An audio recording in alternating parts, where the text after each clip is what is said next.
want to show there was a chief administrative accountant officer. In administration level, he is a chief in the administration level. One day he got a CBA raid in his office. They just saw all the books, all the accounts in his administration office, and they found nothing. After that he said, I fear the God. Who is that? You read Daniel chapter 6. Let us turn to Daniel chapter 6 and verse 4. When Daniel was living, all the people, the opposite people, that the governors or these satraps, all the people, they got jealous on Daniel. So what they did, one day they just opened his administration office, they read in verse 4, they saw all the accounts of this Daniel and they found nothing. When you fear the Lord, suppose, imagine Jesus is with you. Jesus opened the account, all of your account, and if you didn't find anything wrong, then you can be sure that you fear the Lord. If Daniel would have lived today, because Daniel was the chief administrator of the kingdom, if he would have lived today, he will live just like that. There is no dark spot on his account, nothing, because he feared the Lord. How God rewarded Daniel?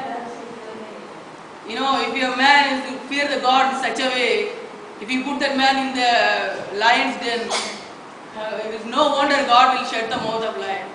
When you fear the Lord, the problems come like a lion and roaring in front of you. If you fear the Lord, the God will shut the lion's mouth, you'll shut the problems. I want to show you another man. He's a senior executive officer, means he's below the MD. One day, whenever he goes to office, he sees a woman comes to his office with tight jeans, tight t-shirts, and she wants to lure him. But you know what he said? No. Every day, day after day, she tempting him, but he said, no, I will not do this because I fear the Lord. Who is that? We read in Genesis chapter 39. Joseph. Joseph was the man who was a senior officer next to Potiphar. Imagine, she's a Potiphar wife, like a queen. She wants to lure him.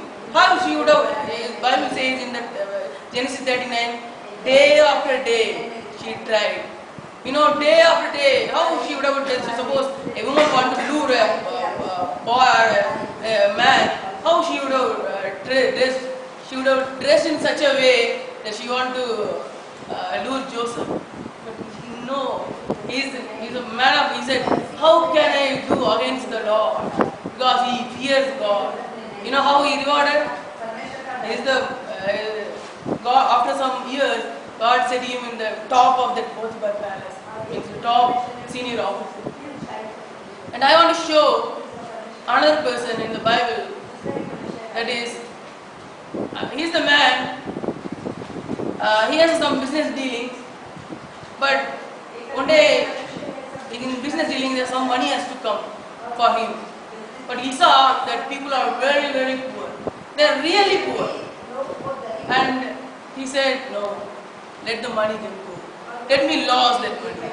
Because I fear the Lord. You know why? Because the Bible says, if the poor man, he cries to the Lord, Lord, God is so, God even won't see this Christian or Muslim or Hindu, no. The poor man cries to God. God has a great concern towards him. And that is the reason he feared the Lord. You know who is that? Let us read Nehemiah chapter 5. In Nehemiah chapter 5, he says, verse 9, the thing that you are doing is not good. Ought you not to walk in the fear of the Lord to prevent the taunts of the nations or our enemies? Here we read there are some poor people in that nations, and they have to pay some money to the governors. But when he came on the post, he said, I fear the God. I will not take this money. And I want to show you in the same chapter, verse 15. The former governors who were before me laid heavy burdens upon the people and took from them food and wine, besides 40 shekels of silver. Even their servant loaded over the people, but I did not do so because of the fear of the God. You know, I remember once I went to a place to share something. So it's a Hindu village. There are people come to the church. There are very, very poor people. You know what they do? Every day they go to cut the trees. And if they cut the trees are full of thorns. If they cut the trees on such a trees, they can supply to the charcoal factory. Every day they go. Their husband and wife has to go because they earn only 150 rupees per day. So if the husband and wife can go, then only they can make out 300 rupees at least one day. Every day they go to work, and Saturday they have to come to church, Sunday they have to come to church, Sunday there is no work. The pastor has a very strict pastor to collect tithe from them. Imagine they are taking, every day they are earning 300 rupees. If they pay 30 rupees on that per tithe, imagine, they are not working like us in the office sitting in the fan. When they came out from the work every day, their hands full of, the thorn scratches. Imagine, sometimes they come with the blood. Such a money. And by the grace of God, I quoted this. See, we should not, there's no point to fight with that pastor. I quoted this verse to him. It's Nehemiah, this the same verse. He told me this, the former pastor and all, they used to collect the money the same way. I told him the same thing. The former governors who were before me laid heavy burdens with the people, but I fear the Lord, I will not take this. Because, we should know how the people are suffering. Because if suppose the pastor would have had the fear of the Lord, imagine what a pure and wonderful churches, born again churches we have in our land. And the next, I want to show you a man who fears the God the most, that is Job. We read in Job chapter 1, he says the wonderful word, perhaps my son, they are making a feast, they would have sinned in the heart against God. He has such a fear and tremble. And because the first verse is opening Job 1:1 says, God himself gives certificate is the man who fears the God. He has such a concern even for his children. Perhaps my children would have sinned. And he asked forgiveness to the Lord. He has no Bible, nothing at all. He was such a man.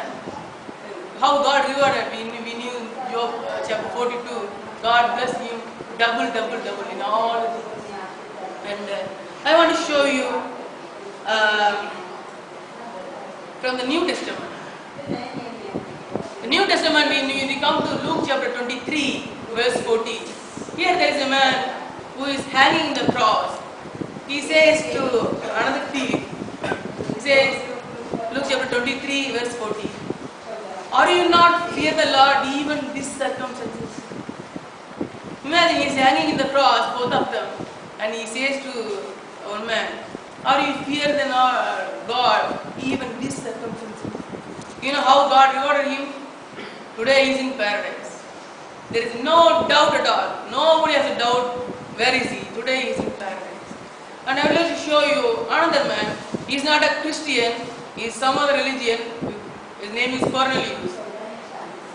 We read Acts chapter 10, verse 1. We start from verse 1. He's not a Jew actually. He's not like today. He's not a Christian. But he has a great fear of the Lord in his heart. That is the reason God looked at him. God heard his prayer. You know what? How God rewarded him? His whole family has filled with the Holy Spirit. They are all born again. I hope they are in heaven today. You know, when you fear the Lord, you no need to fear anything else in the world. You can be sure all the things God will take care of. We can't finish without Jesus. Is it Jesus had a fear of the Lord? Yeah, Isaiah chapter 11 verse 2.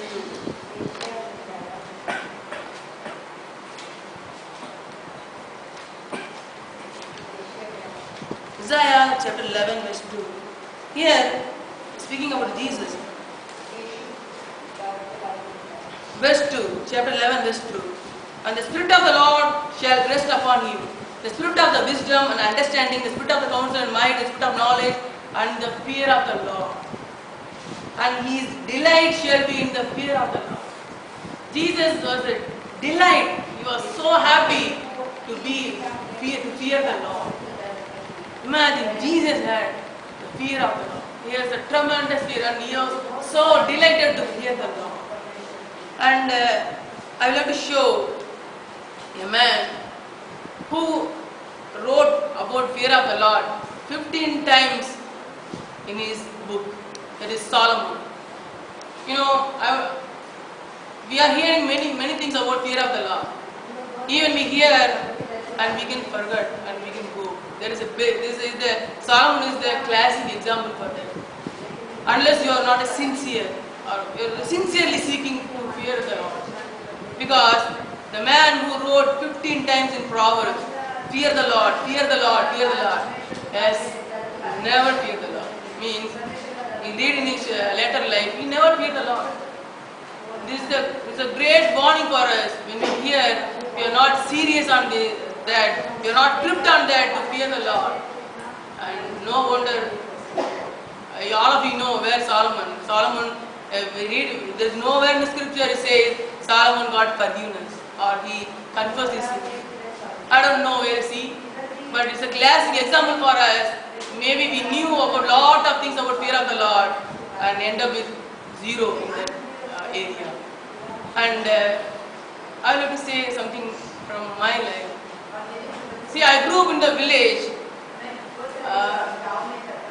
I think there is no need to fear the Lord because in that village, all are my cousins. Somewhere they are relatives. If I do something wrong in somewhere, surely the news will go to my parents.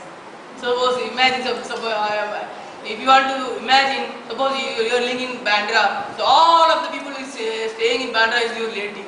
Imagine your cousins or something. And wherever you do something wrong, you know that the news will go to your parents. The same way I grew up in the village. But when I went on the ship, first time, you know, the first prayer I prayed is fear of the Lord. I prayed, Lord, bless me with the fear of the Lord. Bless me tremendously with the fear of the Lord. Otherwise, you can be sure, that day you told to Judas Iscariot, when I will come to the judgment day, you will say the same thing to me. If you are not born in the world, if you are not born again in the world, it will be better for you. Sure, because I'm alone. I have very good chances to sin. If I didn't have the fear of the Lord, same word I will hear in the day of judgment. That is the reason I prayed much on that. Lord, bless me with the fear of the Lord. You know, we need, because then, so how God gives the fear of the Lord? Let us turn to Psalm 34 verse 11. Psalm 34 verse 11. Here it says, come as children, little children, I will teach you the fear of the Lord. You know, you go to God like a children. And you say, you know, Brother Zach told, it's a ABCD. ABCD of Christian life is the fear of the Lord. If you go to Lord and say, Lord, I come as a, you know, nobody will teach me. Suppose if I go to sit in the school, say, teach me ABCD, they will not teach me. But if the children goes to the school, and they will surely teach the ABCD.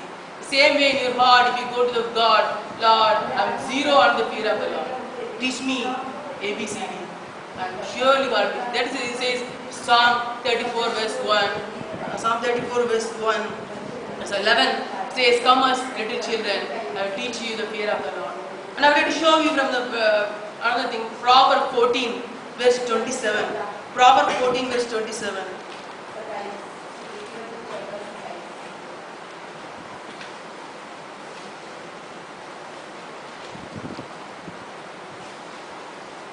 It says, fear of the God is the one which avoids the snares of the devil.